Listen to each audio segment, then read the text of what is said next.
Enquanto Chile e Argentina reiteraram que não reconhecem a reeleição de Nicolás Maduro, o regime venezuelano continua prendendo opositores. Hoje, uma das vítimas da repressão da ditadura transmitiu pelas redes sociais sua própria detenção.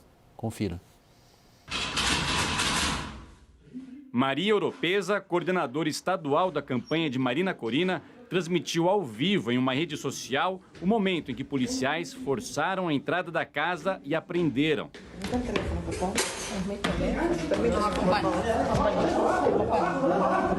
Em uma publicação no X, Maria Corina Machado afirmou que não há informações de onde Maria Oropesa se encontra e pediu para que todos, dentro e fora da Venezuela, exijam sua libertação imediata. Nesta quarta-feira, representantes dos partidos que participaram das eleições estiveram no Tribunal Supremo de Justiça da Venezuela. Eles foram convocados após Nicolás Maduro apresentar um recurso pedindo que a corte venezuelana faça uma perícia dos resultados eleitorais. O opositor Edmundo González, no entanto, não atendeu à convocação. Em um comunicado publicado nas redes sociais, González questionou a imparcialidade do procedimento judicial e disse que, se comparecesse, estaria em uma situação de completa vulnerabilidade e indefeso devido à violação do devido processo. A oposição pediu mais uma vez que as atas das urnas sejam divulgadas. Se não temos os instrumentos, se o CNE não ha hecho a totalização pública dos atores, le expresamos a la sala electoral que no entendíamos qué hacíamos aquí, qué controversia se está dirimiendo, porque la única institución autorizada para llevar adelante procesos electorales, totalizar, adjudicar y proclamar es el Consejo Nacional Eleitoral. Ainda nesta quarta-feira, o presidente do Chile, Gabriel Boric, acusou o governo de Maduro de fraude no pleito e disse que não reconhece a reeleição dele. No tengo dudas de que el régimen de Maduro ha intentado cometer un fraude, si no hubiesen mostrado las famosas actas. Están cometiendo graves violaciones a los derechos humanos, reprimiendo a la gente que se está manifestando y además iniciando persecuciones penales que son irrisorias y que no serían aceptables en nuestro país ni en ningún otro país democrático. Já a Argentina reconheceu oficialmente o opositor Edmundo González como presidente eleito. Em entrevista à emissora Globo News, o assessor especial da presidência, Celso Amorim, disse que é lamentável que as atas não tenham aparecido, mas que também não tem confiança nas atas da oposição. Amorim afirmou ainda que teme que possa haver um conflito grave ou uma guerra civil no país vizinho. Vitélio Brustolin, independentemente do que o Celso Amorim faz, Lula também, são contumazes em criar falsas equivalências. Né?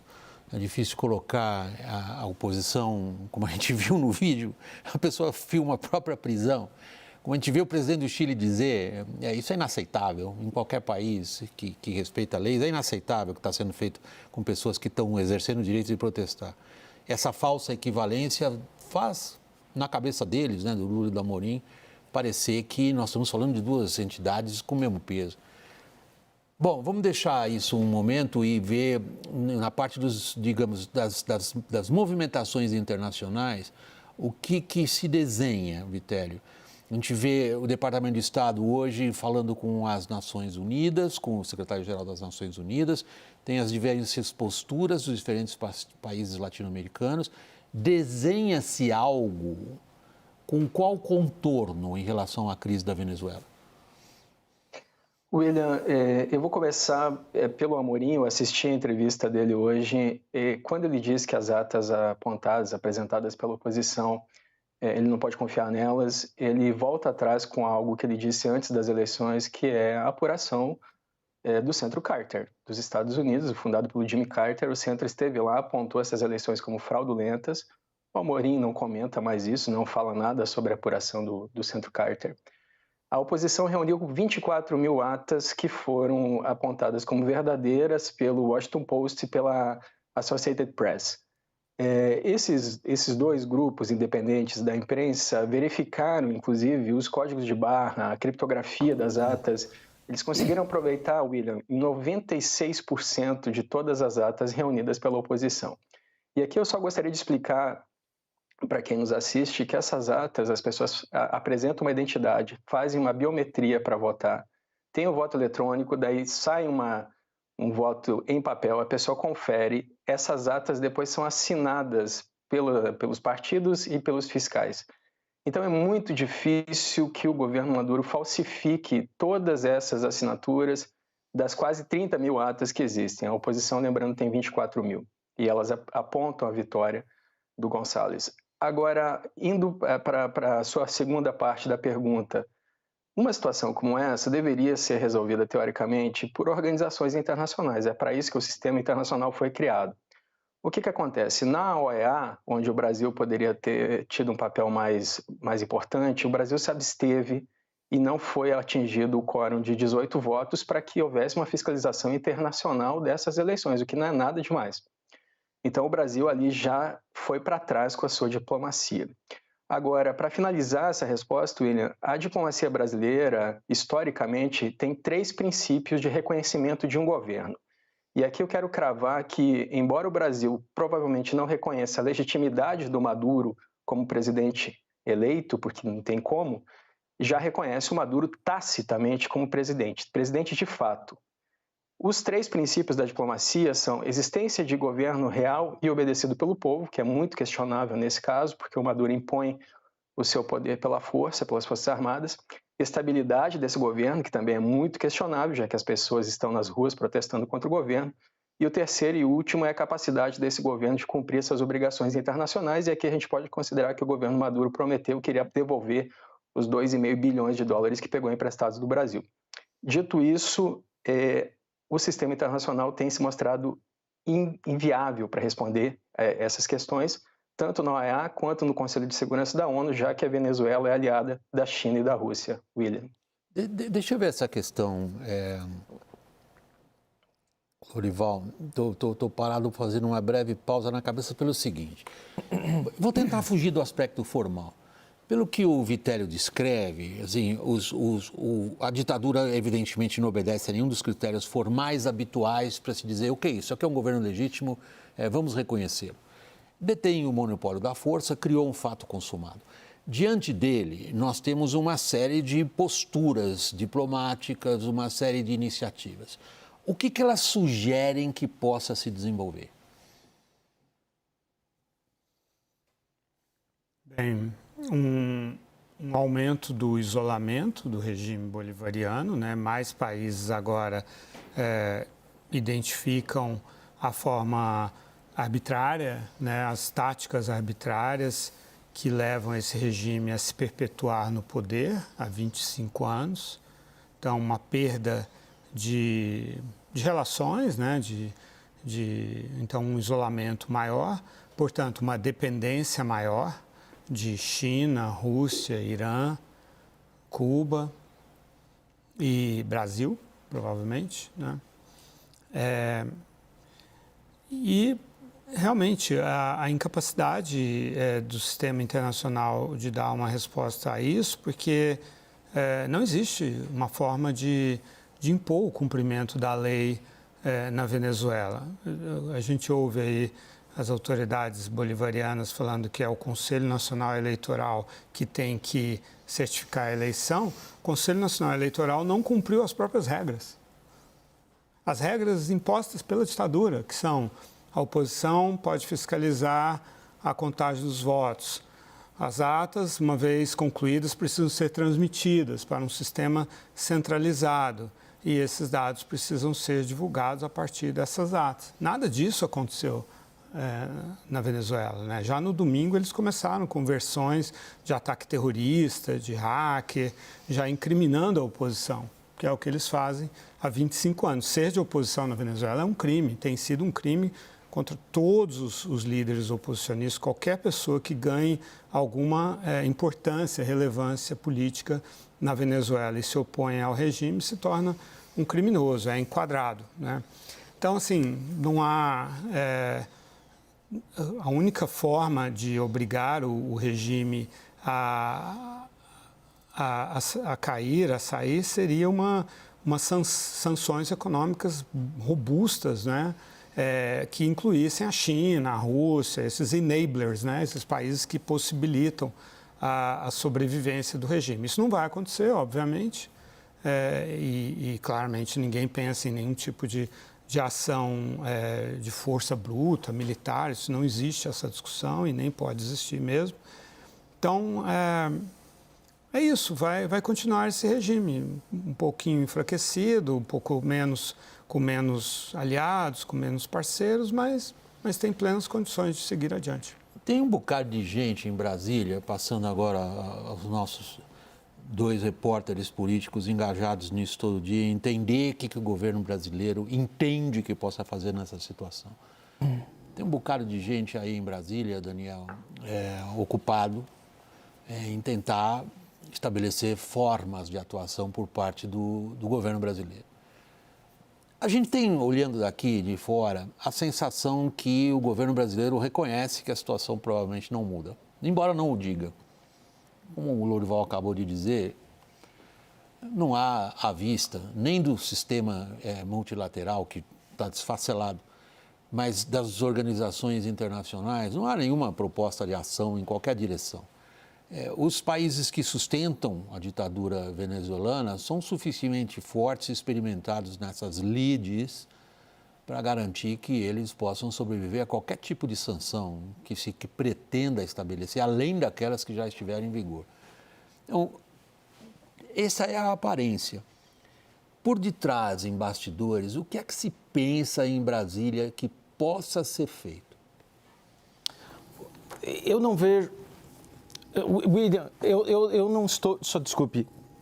Eu não estou conseguindo enxergar uma estratégia negociadora clara por parte da diplomacia brasileira. É obviamente o que se busca, o que o governo brasileiro deseja que aconteça e obviamente isso não pode justificar. Tudo bem, a gente pode discordar ou pode concordar com a visão que tem a diplomacia brasileira sobre a Venezuela e se há condições de estabelecer algum tipo de negociação, no mínimo de contenção de danos para a oposição com o regime de Nicolás Maduro, mas isso absolutamente não justifica falsas equivalências, como você comentou.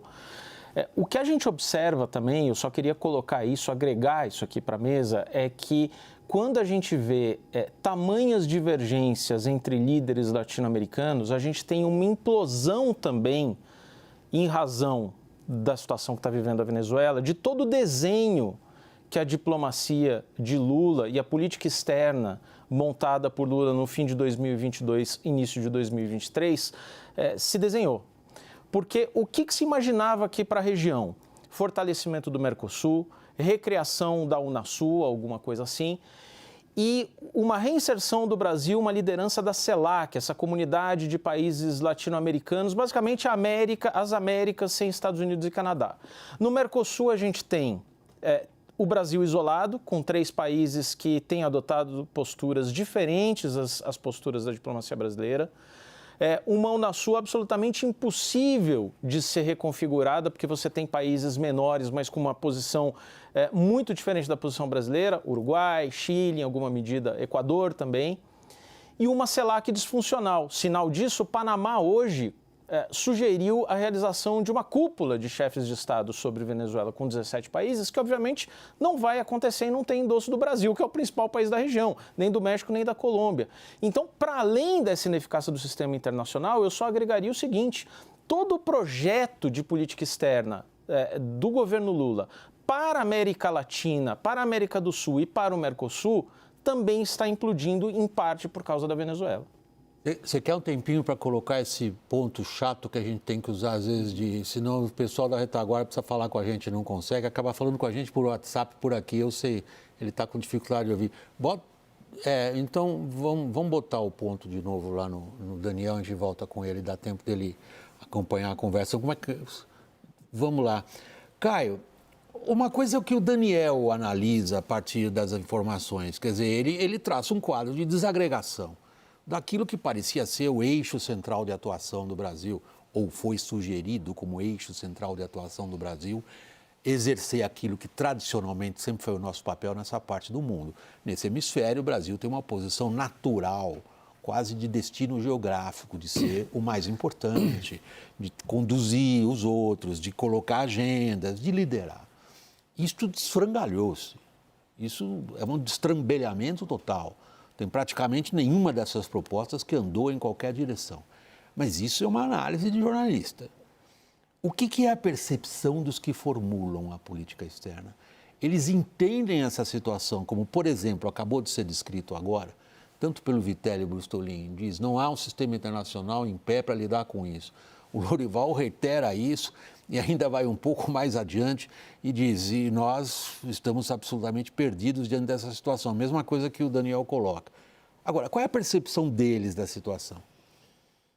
William, a gente pode ver a percepção deles muito transposta na forma como o presidente Lula, nesta semana especificamente, evitou esse assunto. A viagem para o Chile dele foi uma viagem muito programada ali pela diplomacia, pelo Itamaraty, né, dentro desse contexto de tentativa, de alguma maneira, de exercer uma liderança regional, e foi uma viagem em que ele foi a todo instante cobrado pela Venezuela, e quando pôde falar sobre Venezuela, não falou, né? E esperou-se ali um dia do retorno dele a Brasília para que aí sim o presidente do Chile se manifestasse, justamente para que não constrangesse o presidente Lula pelas manifestações e pela posição brasileira. Então, se eu fosse te responder, eu diria cilada, eu diria armadilha, eu diria apostas arriscadas. E não estou fazendo uma análise, eu estou te dando uma informação do que eles mesmos, assim, um labirinto, né? São as expressões que a gente ouve por parte deles, do estágio em que eles se encontram e que o cenário da Venezuela se encontra a partir da ótica brasileira e que o próprio Brasil se colocou de tentar, junto com México e Colômbia, resolver uma situação que nem eles mesmos acreditam que será resolvida, qualquer que seja o caminho a ser tomado. Vitelli, você identifica nessas séries de movimentações internacionais que tipo de papéis estão sendo desempenhados? Eu gostaria que você começasse pelos Estados Unidos. William, uma das falas do Amorim hoje, em todas as entrevistas que eu assisti dele criticando a situação da Venezuela, é uma crítica às sanções impostas pelos Estados Unidos. Aqui, só para deixar claro, essas sanções começaram em 2014, quando o regime massacrou pessoas que foram protestar nas ruas, e elas foram aumentando com o passar dos anos. A crise econômica da Venezuela começa antes das sanções. Essas sanções no início foram, o alvo foram pessoas do regime. Hoje, por exemplo, os Estados Unidos consideram, William, que as pessoas na Venezuela do regime do Maduro são envolvidas com narcotráfico. Então, depois que o Maduro claramente saiu do Acordo de Barbados, os Estados Unidos impuseram novas sanções contra pessoas. A União Europeia, por exemplo, impõe sanções contra as armas da Venezuela e do regime. E aí eu só queria puxar aqui um fato que muitos colegas sempre mencionam, e eu sei que o Lorival também, que o regime do apartheid na África do Sul só acabou quando o mundo inteiro se reuniu impondo sanções à África do Sul, lá em 94, que o regime acaba. Então, nesse tipo de situação, evidentemente não vai ser usada a força, mas seria importante que fossem, sim, impostas sanções. Não exatamente as sanções que os Estados Unidos impuseram em 2019, que daí envolvem, sim, a economia da Venezuela, o petróleo, o ouro, mas as sanções às pessoas que manejam esse regime, é um grupo de pessoas que circundam o Maduro. E aí, só para finalizar, William, quais são as acusações, então, contra a Venezuela? Em setembro de 2022, a Comissão de Direitos Humanos da ONU foi à Venezuela e fez um relatório sobre os crimes cometidos pelo regime Maduro. Aqui lembrando que o Brasil sempre foi muito ativo na Comissão de Direitos Humanos.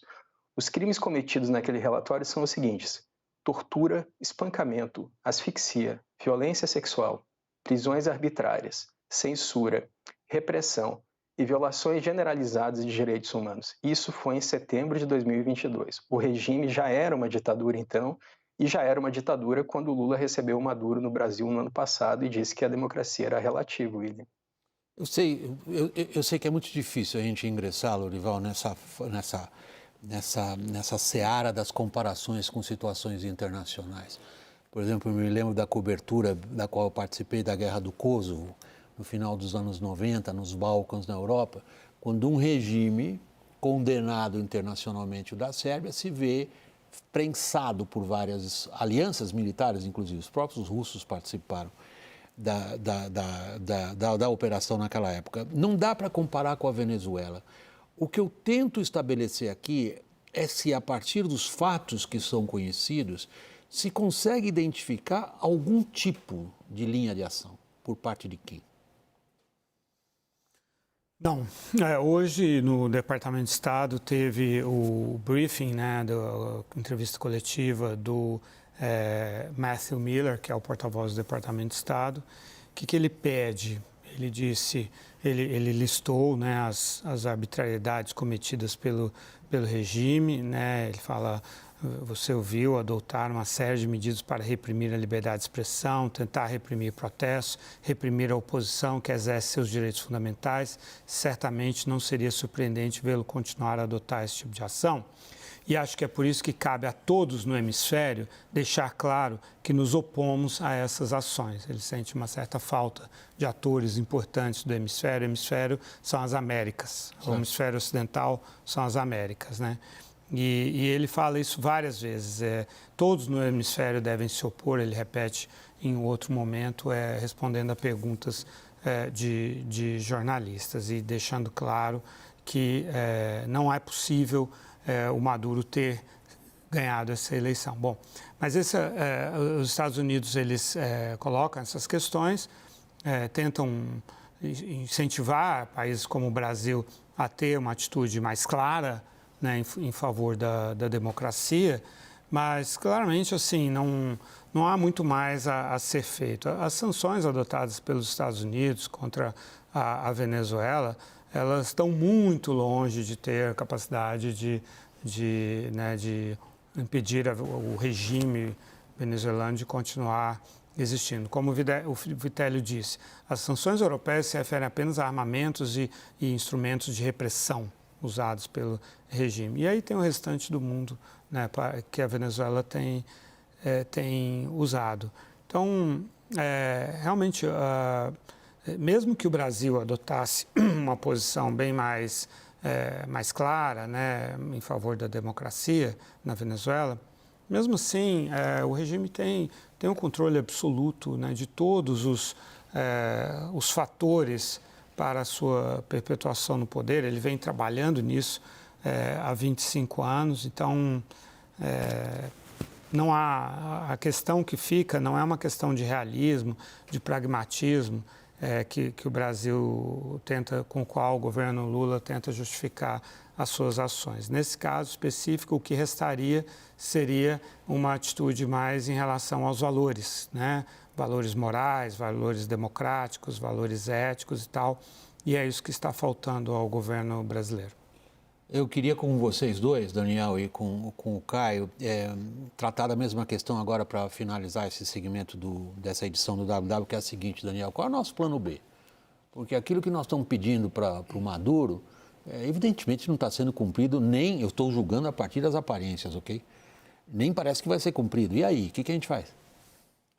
William, nem o plano A muitas vezes está claro para mim, quanto menos o plano B. Mas o que eu diria é o seguinte, algumas comparações internacionais, já que a gente falou do apartheid aqui, e eu não sei, Vitélio, Lorival tem muito mais capacidade do que eu para dizer se elas têm algum nível de coerência aqui. Comenta-se, por exemplo, olha, precisa observar outros processos, como foi em 1989 a saída do comunismo do poder na Polônia, a entrega do poder para o Lech Walesa pela Solidariedade, o que aconteceu também no final dos anos 80 no Panamá, quando os Estados Unidos ofereceram ali imunidades diplomáticas e garantias de anistias para Manuel Noriega no Panamá, e Manuel Noriega acabou não aceitando, mas enfim, isso foi oferecido ali. Quer dizer, imagina-se muito que a pressão internacional e o isolamento imposto à Venezuela pode ser tão custoso em dado momento a Nicolás Maduro, que ele pode ver como menos custoso negociar uma saída que lhe garanta imunidades e anistias. E aí sim você teria um papel de negociar a transição com a participação da oposição. É um pouco esse o cenário visualizado pelo Brasil. Tem plano B, cara? William, não tem plano B e o plano A, acho que a gente deve acompanhar no noticiário, a gente fica ali conversando com eles, é se sai ou não sai essa tal reunião com México e Colômbia e a oposição e o Maduro nos próximos dias. Acho que só vai se falar em plano B depois de vencido esse obstáculo, vamos dizer assim. A gente vai para o intervalo. Eu queria me despedir aqui agora do Vitélio Brustolin. Muito obrigado, Vitélio, pela disposição de participar e boa noite. E do nosso Lorival Santana. Lorival, obrigado, boa noite para você também. Boa noite. Daniel e Caio continuam conosco, a gente vai para o intervalo e depois a PGR pede ao Supremo que considere inconstitucionais as emendas PIX. Até já.